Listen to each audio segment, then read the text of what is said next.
Coming up on Network Africa, many Nigerians in southeast Nigeria heed calls by campaign groups to stay at home today to mark the 50th anniversary of the declaration of the breakaway state of Biafra. A new report from the United Nations Human Rights Office documents human rights violations on a massive scale in the Central African Republic. And Kenya's President Kenyatta kicks off election campaigns amid fears of violence.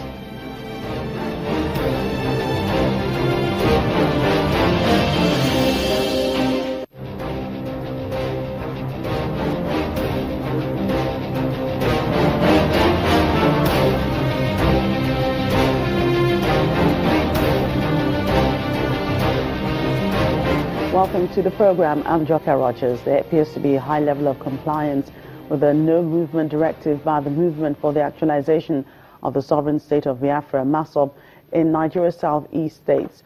The group, alongside the indigenous people of Biafra, IPOB, had issued an order asking residents to sit at home today, May the 30th, to mark the 50th anniversary of Biafra and mourn those killed in the civil war that lasted from 1967 to 1970. As a result, streets of major towns in several states in the region have been deserted as residents observe the order, with schools, markets and offices shut. In Enugu State, residents, especially traders, are said to have complied with the order despite warnings by the Nigerian police force that the order was illegal and an infringement on fundamental rights of citizens. Our correspondents say the same level of compliance is observed in major towns in Anambra, Imo and Abia states, with streets deserted. Banks are also reported to have closed for the day, while in some places residents could be seen in groups discussing the development. In Ebonyi State, there was very little compliance with the order as residents were seen going about their businesses.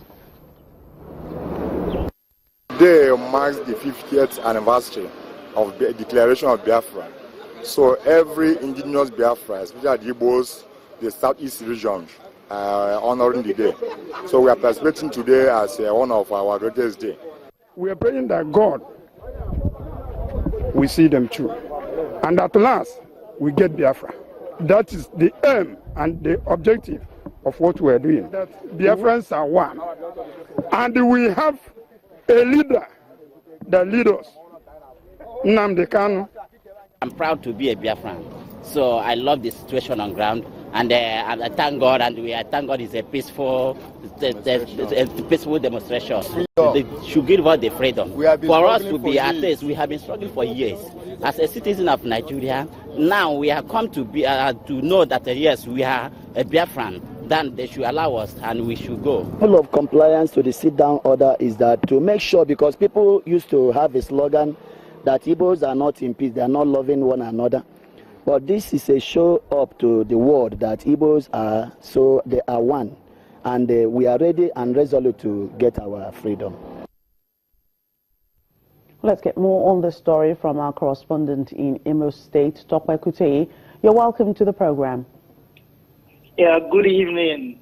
Give us a feel of what the day has been like in your area. Yeah, you know, this is Imo State, the Eastern Heartland. And if there's any state in the southeast where people are really anxious to know what is happening, you know, because it's the Eastern Heartland and it is Imo State. And if I say it's about 95% compliance, I might not be wrong, because the streets here, especially in Owerri, the Imo State capital, is just like the normal day where the federal government declares public holiday. Major markets are shut. Big supermarkets are shut. Banks are under lock and key, especially on the bank road in Owerri, you know, where we have various banks. They are shut under lock and key. Even though there are some other banks within town where they run skeletal services, where people go through the back to do their businesses. Schools are also closed down. Even when I visited the state secretariat in Owerri, you know, there are skeletal services, you know. It's serious. It's not business as usual.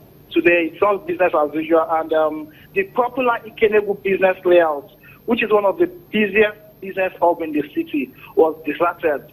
The popular Ekelnoa market, also known as Douglas Market, was closed down. Only people selling some perishable goods were seen there. All shops on Weather Road were closed, But there is normal movement of persons and vehicles from one point to the other without any form of molestation and harassment.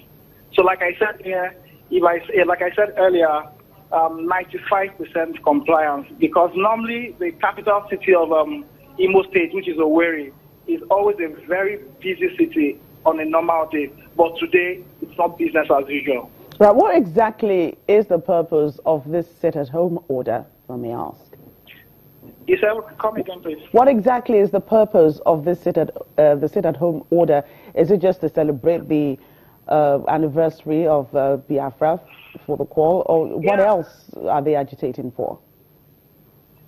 Yeah, this morning when I spoke to one of the leaders of MASOB and IPOB, his name is Uche Madu. He said this day is established to mark the golden jubilee of the declaration of Biafra by the late Igbo leader Odimegwu Ojukwu. And it's also an honor to celebrate the gallantry of Biafran soldiers who died during the war 50 years ago, and also an honor to the people of Biafra. And he said with this compliance and demonstration today, it's clear to the international community and the Nigerian government that the people of Biafra are willing to stay alone, And he said the IPOB and MASOB, they're preparing a referendum very soon. And when they are done with the referendum, they will make it known to the federal government of Nigeria.